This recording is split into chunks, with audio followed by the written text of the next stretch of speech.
Hola! How's it going? Great! I am here today to talk about a subject that really gets under my skin just as badly as that design the skyline does.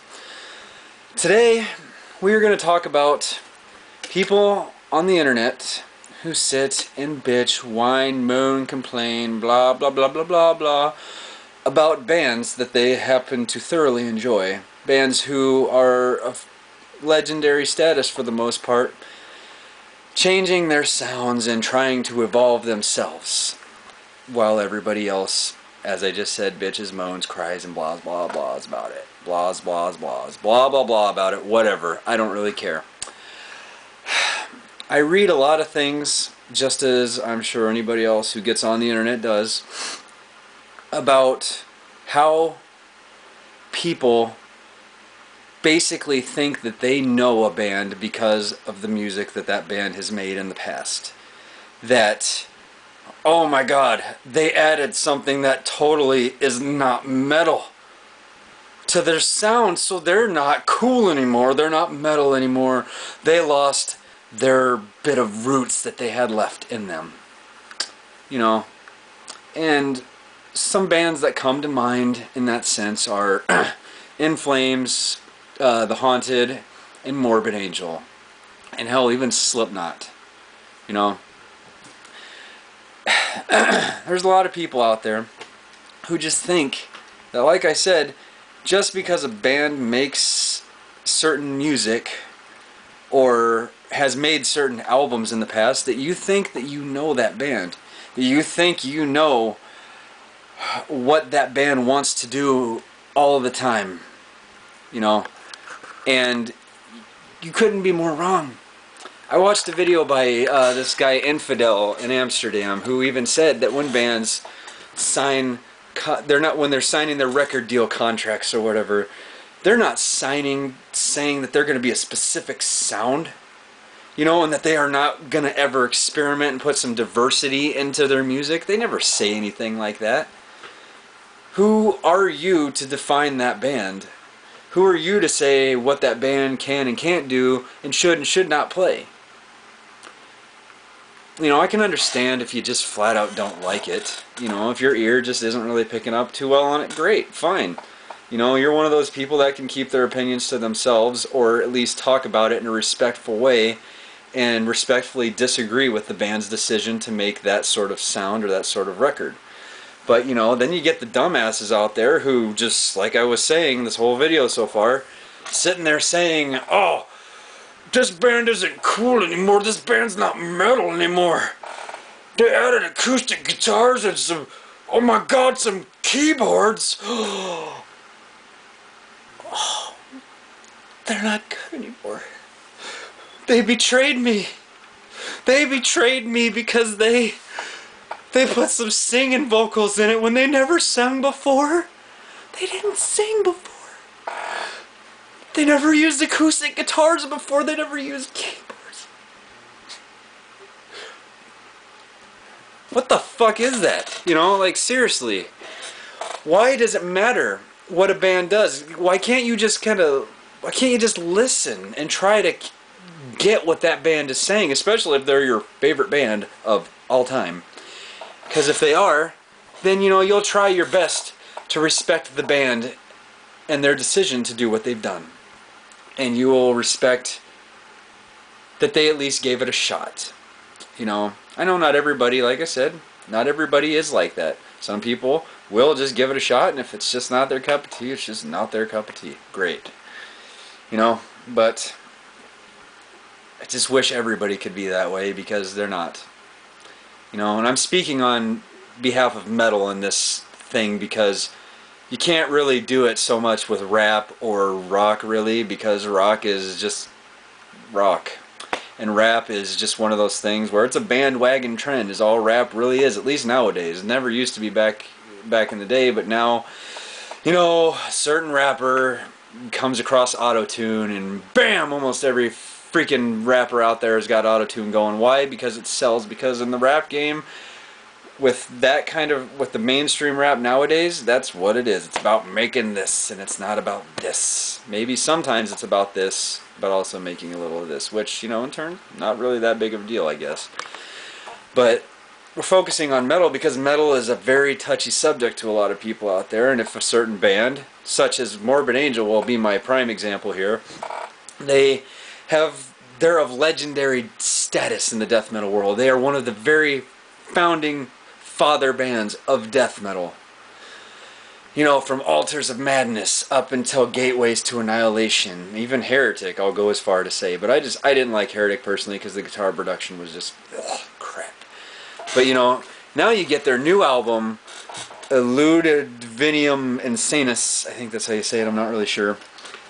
You get it now. Everybody freaking hates it. Everyone is comparing. All the Morbid Angel fans are comparing it to Metallica's Saint Anger. Oh, it's their Saint Anger album because it sucks balls. It's just not cool. It's not the driving death metal force that we know. Because when I listen to music, I like to hear the...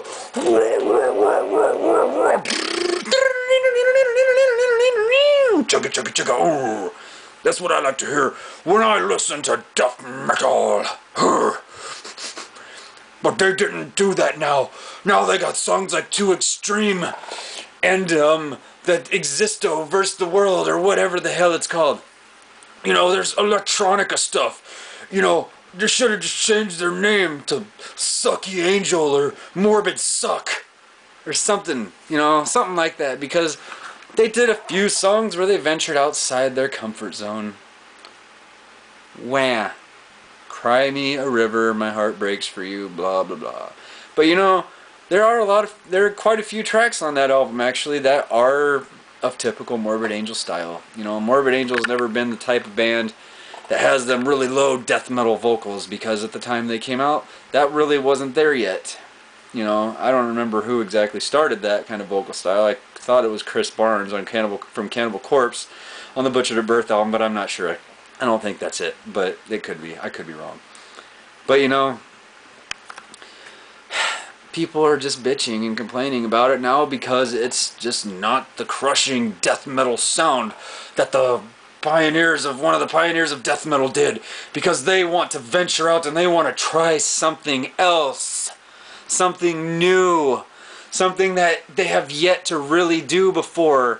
I don't think they ever really did a few of the songs, but like that song Too Extreme, how the pounding bass in it, just the constant driving of it, just, I love it. That makes it sound brutal and heavy in my eyes. To me, it does. I love it. I understand some people don't like it. Fine. But the people, you people sit there and just gotta say that they are no longer Morbid Angel because they did things like that. You do not know shit. You don't know nothing. Nothing at all. You're just one of those people that just can't accept the fact if a band of Morbid Angel status wants to go out and do something a little different, because they've been playing the same stuff for almost over 20 years now.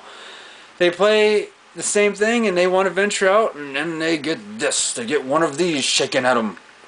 Just like The Haunted. Okay, The Haunted. I have never personally been a huge fan of The Haunted, only because the drums aren't very inventive to me.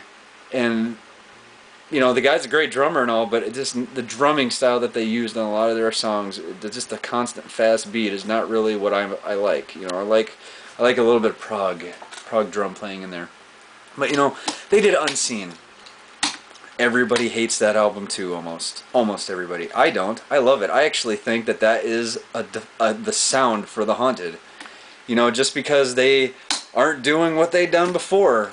You know, they're not having the constant fast thrash stuff. How did, you know, it started coming out on Revolver. You know, if you didn't catch the little R in Revolver on the title, it's a lowercase r and then all caps Evolve and then a little r. Revolver, Evolve. I'm pretty sure a lot of people caught that, and I'm just, you know, thinking everybody's stupid for not catching it. But, you know, you do that and then the Deadeye comes next. What were you expecting? Versus, it was even on Versus a little bit. Maybe not as much as it was on the Deadeye, but it was still there. How'd you not see it coming? Same thing can be asked about In Flames. In Flames been around for a long, long, long time. from the Jester race to Clayman, they define themselves through those sounds. And then once Reroute to Remain comes, everybody gets all butthurt about it because it's not the melodic death metal that they started on before. Because In Flames actually has some talent, and they want to utilize their talent instead of using it to play the same thing over and over again. Now, a friend of mine pointed out, if Da Vinci or Picasso, I don't remember which one he referenced, painted the same picture, everyone would think he's insane. You know, I know there's some of you out there that dig bands that stick to the same working, boring formula, such as Slayer and Cannibal Corpse and over half the death metal there is out there. Some of the bands it works fine, in my eyes, it gets pretty freaking boring actually, and I get tired of hearing about it. I get tired of hearing it. I can't even listen to Cannibal Corpse much anymore. You know, it's all the same. I like the early Chris Barnes stuff myself, but, you know, whatever. There are some people that I have personally come across that just think that singing in metal and keyboards in metal is just blasphemy, that it does not belong in metal, and blah blah blah blah blah blah blah blah blah. If you're one of those people that thinks that and likes the old stuff of In Flames, then In Flames had keyboards and pianos just the same as The Haunted even. You know? If you go back and you listen to Jester Race to Clayman, and then go to Reroute to Remain and go from there, the evolution was right in front of you. Anders was singing a lot in Clayman, a lot more than he had previously. And they write such catchy stuff. So why not utilize that? And, you know I jumped subjects here, but, not subjects, but material.